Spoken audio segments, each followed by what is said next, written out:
Joe Rogan has weighed in on the controversy surrounding Jake Paul, Logan Paul, and the recent claims that some boxing matches are becoming more scripted entertainment than genuine competition. Yep. You know, like you would assume that wealth would take away your drive for competition. It hasn't, yeah. He's also nuts, right? Just the fact that he's willing to fight the two-time heavyweight champion, former Olympic gold medalist. Yeah. A guy who's gigantic in his prime, built like a Greek god. Yeah. And you're going to stand, and he's a one-punch killer. And you're going to stand in front of that guy. And he avoided shots till the 6th round. He just started getting tired. Yeah, his movement in that fight was crazy. It was very good. Yeah. It was very good. He was really keeping him moving around the whole ring. And then you can't afford to get tired. That's the thing is, like, he gets tired in a lot of his fights in the later rounds. You should really sort that out.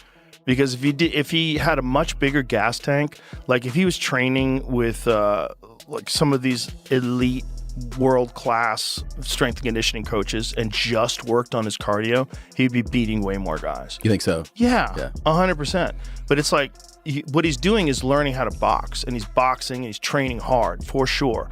But to get that world-class gas tank, you need like a Sam Calavita, you need like a Nick Curson, you need like these plyometrics experts that are got heart rate monitors on you, and they're checking when your recovery is ready and go. Yeah. And you're fucking yeah. You need guys monitoring your recovery, monitoring your heart rate variability, your VO2 max. I couldn't believe I don't know. Maybe he is. Maybe I'm wrong. Maybe he is doing that. Mm-hmm. But whatever it is, it's not enough. It's not enough. I broke Jake's jaw. And his teeth look a bit removed as well. Yeah, his teeth have come out of place.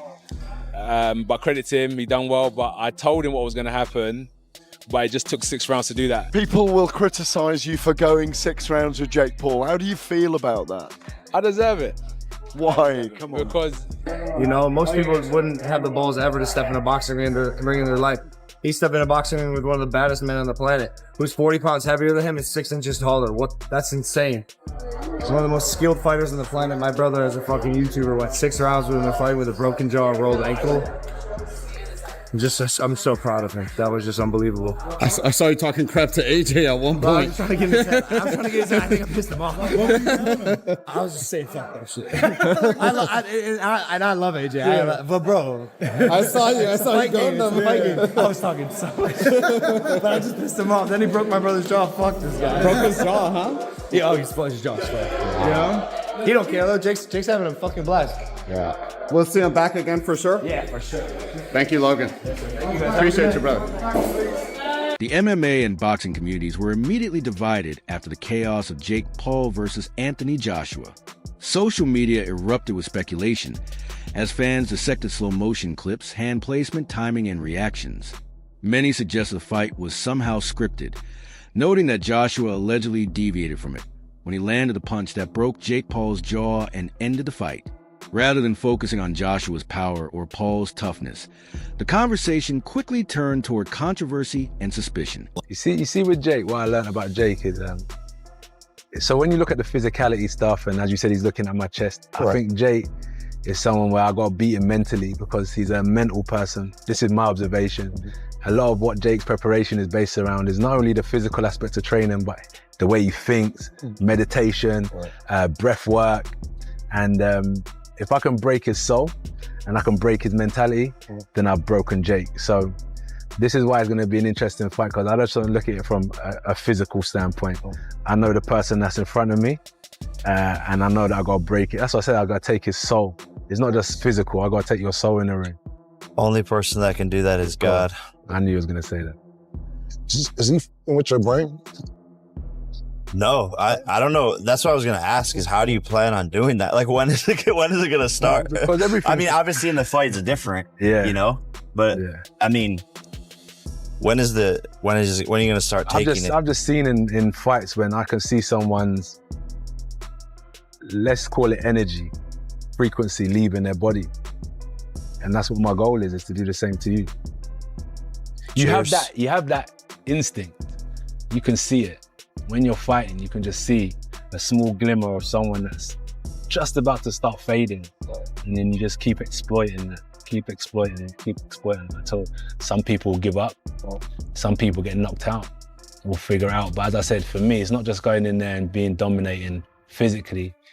I want to break him down spiritually and mentally. That's some deep boxing shit you just broke down. Yeah. Your chin. I mean, anyone who questioned whether or not you had a chin, I think the answer to that question was proven last night. Bro, you can take a shot. Anthony Joshua hits you with probably his hardest shot that we've seen drop every other single fighter that he's fought. Yeah. And he hit you in the face, and not only did you not get knocked out, you dropped and said, wow. I was like, wow, that was nice. I was on the ground, I was like, that was a good shot. Dude. Did he surprise you with his power? No, to be honest, no. But I mean, he surprised my jaw. It's literally Off your snapped, face, bro. It's literally snapped, dude. When completely snapped. After the fight, you were like, I think like one of my teeth is, and you open your mouth, and I was the first to see it. I went, oh, you broke your jaw, dude. On both sides too. I really take my hat up. So I mean, we have to see if it is a broken jaw. Those injuries are very difficult to come back from. But as AJ said, like that last shot would have knocked out a lot of heavyweights. And I know he went down heavy, but you know, he was conscious on the floor. And I thought his game plan, although obviously very negative early on, which it had to be, was smart at times. And there were times where he held his feet and let his hands go. You know, it was a very one-sided fight. It was always going to be a one-sided fight. But you can't give him anything but credit and respect. There's a lot of negative people out there. There's a lot of people who want to criticize people. They're not doing what Jake Paul's done. He just went in with Anthony Joshua and gave it his best shot. Took a lot of punishment and ended the fight eventually on his feet after the stoppage. So, you know, I think he'll have to see physically how that jaw, I don't know the severity of it. It's a very difficult injury to come back from. But he showed he's got ability, and that's what we said. You know, he's dedicated to the game. Things got even more controversial. Are Jake Paul's fights legitimate, or is boxing being treated more like performance and sport? Joe Rogan didn't directly accuse anyone, but his reaction captured the skepticism many fans feel. The fact that people are questioning a sport built on real consequences, where injuries, surgeries, and months of recovery are possible, is wild. Jake Paul operates in a space where perception often outweighs reality. Every loss, every injury, every moment is scrutinized, amplified, and debated as he balances the line between being a professional boxer and a social media entertainer. Is it fixed? Are any of these fights prearranged? Are they fixed at all? Is there any discussion about, hey, you take an L, you're going to go down here? Because everybody says, oh, you held fucking Mayweather up. Mayweather held your brother up. It's bullshit. I don't know about anything else in the fight. I'm talking about my fights. I can't speak to anyone else's fights, but also highly illegal. Like you go to prison for the rest of your life type shit. Well, with the Ben Askren fight, you know, I actually believed you would have beaten Ben Askren. I just, like, he didn't look in shape or at all. But I feel like, in my opinion, it was kind of fixed on how early you knocked him out. Like, I don't know. That's just... People think the Mike Tyson fight's rigged. And you think Anderson Silva's going to lose. You think Woodley's going to take a fall. You guys, you know these guys. Yeah, no, I didn't think Anderson would take a fall. But Yeah. I ain't gonna lie, I hate that you knocking out MMA fighters. And I understand that, but just say that. You don't got to say like, oh, bro, he's on steroids. Come on. It's a federal crime. It's illegal. Like, hey, he made a good point. He said it is illegal to fix fights. It is. Because people be betting on that shit. And bro, people think I'm like a multi-billionaire. They think I'm a billionaire and like, oh, he paid somebody $40-50 million to take a fall like that, bro. I don't have that type of money laying around to throw at people. Hey, I'm sorry to have to ask you this, but I know you probably signed NDA, but blink twice if that Jake Paul fight was set up. Blink twice. I know you probably I don't never blink because I got these liberty eyes.